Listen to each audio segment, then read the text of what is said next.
Welcome back to the RNG Small Ball Podcast. It's Aaron, and today we're going to be diving deep into the 2025 NBA offseason so far.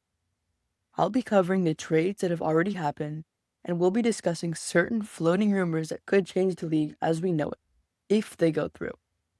The NBA Summer League has recently started, so I'll also be discussing how certain prospects are performing in that, and I'll end off with the winning formula that the Thunder have cultivated in Oklahoma City. First, let's dive into all of the drama surrounding the Milwaukee Bucks. So, the Bucks started the offseason with a pretty controversial move by stretching Damian Lillard's remaining contract to clear cap space. I don't know if this was the right move, but it certainly dumped an expiring contract off the table for the Bucks. Apparently, Jason Tatum and the Celtics are trying to recruit Lillard now, which would basically mean that the Bucks gave him to the Celtics, who were already needing a guard, for nothing. On the bright side, this did give them room to sign Miles Turner to a 4-year, $107 million deal, a huge addition in my opinion for the Bucks. Brook Lopez gone to the Clippers, the Bucks were needing a floor spacing big who could shoot the three ball. That's exactly what they got. Fresh off an NBA Finals run where he showed flashes of excellence, especially with Lillard gone, the Bucks are looking to replace some of the shooting they lost. Turner shot nearly 40% from three last season and hit some big-time threes for the Pacers during their postseason run. Besides the Bucks' front office moves, Giannis's reported dissatisfaction with this team does create some tension. The Greek Freak has publicly expressed both love and frustration regarding Milwaukee, fueling rumors that he might choose to go elsewhere. A couple days ago, on iShow's Speed's livestream, funnily enough, Giannis showed uncertainty with his future with the Bucks, as he said, "Probably we'll see," when Speed asked him if he was staying with the Milwaukee Bucks. For a franchise built around him, I don't know if the Bucks will fare well after his departure, especially because they got nothing in return for Lillard. Maybe the potential signing of guard Bradley Beal, freshly bought out by Phoenix, will influence Giannis to stay, but for now, we have no idea. Beal could provide the scoring punch Milwaukee lost in Lillard, but his health and fit remain in question. If they take Malcolm Brogdon, his experience and playmaking, however, do seem like a low-risk bet. Milwaukee's front office has some big decisions to make, as they have to make moves not only to benefit their roster, but also to make Giannis happy and not just mortgage their future. On the other hand, Houston's offseason has been marked by the blockbuster acquisition of Kevin Durant, alongside the separate signings of Clint Capella and Dorian Finney-Smith in a 7-team trade. To be honest, the Houston roster is looking very solid as of right now. The starting lineup of Fred VanVleet, Amen Thompson, KD, Şengün, and Clint Capella is undeniably one of the best in the league. I think this is their year to win it all, because Durant and VanVleet are aging, and with the trading of young star Jalen Green, the young core has been somewhat broken apart to allow for a better blend of experience and youth. Durant, though 37, remains one of the league's most efficient scorers, and pairing him with VanVleet's leadership and Capella's rim protection further rounds out a roster that is both versatile and deep. We'll see if the chemistry works, but the KD trade, in my opinion, is very risky. By the time KD is done in Houston, I don't think any team will give up much to get him, as he's approaching the 40-year milestone.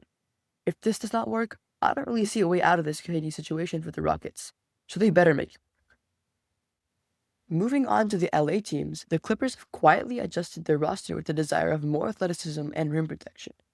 Moving Norman Powell to acquire John Collins and signing Brook Lopez as a backup center is an interesting direction for the franchise. Clearly, Lawrence Frank is trying to create as much as a lob threat as he can with James Harden's recent extension. But this might have a deeper meaning. Losing Norman Powell's shooting and contract might have been enough to send Bradley Beal if he gets bought out by the Suns.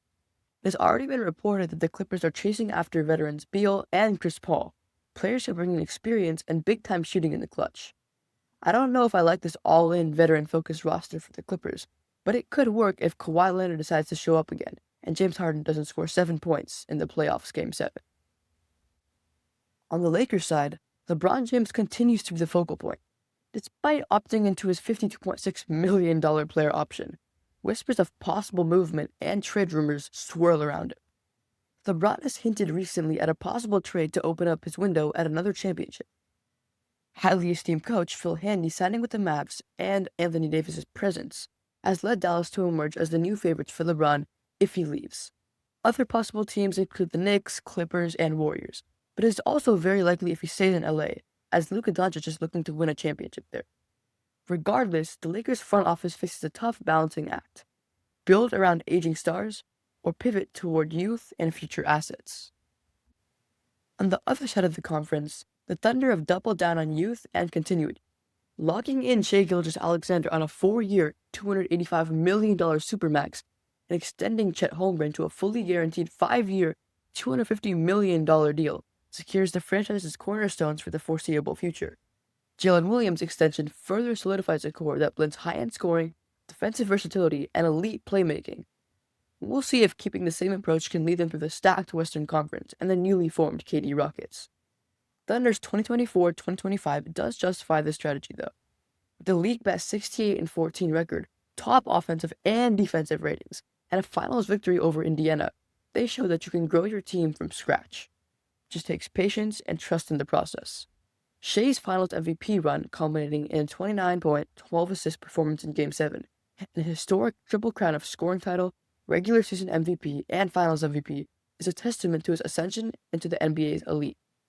Holmgren's defensive impact and emerging offensive skills underscores OKC's bright future.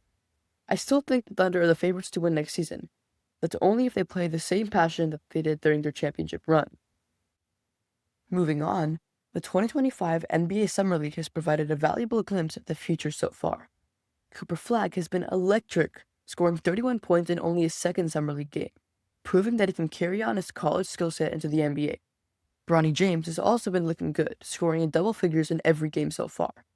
Other standouts included VJ Edgecombe and Joni Broome for Philadelphia, who have shown flashes of the versatility and athleticism necessary to carve out NBA roles. David Jones-Garcia's efficient scoring and Kaman Malak's defensive energy in Phoenix have placed them into consideration for roster spots. Beyond headline moves, the offseason has been ripe with intrigue. Giannis Antetokounmpo's ambiguous comments about Milwaukee hint at possible trade destinations, and with LeBron James' future being uncertain, who knows what the NBA will look like for this upcoming season. Bradley Beal's free agency remains fluid, with the Bucks, Clippers, and Lakers and Timberwolves all interested. His health is a question mark, but his scoring ability is undeniable, making him one of the most coveted buyout assets. Andrew Wiggins' status with the Miami Heat remains uncertain. While the team reportedly intends to keep him for now, trade talks could accelerate depending on early season performance. Finally, the Trailblazers trade of Anfernee Simons for Drew Holiday reflects a league-wide trend of mixing youth with veteran poise, a model that successful teams are emulating these days. Thanks for listening to the RNG Small Ball Podcast, and I'll see you next time.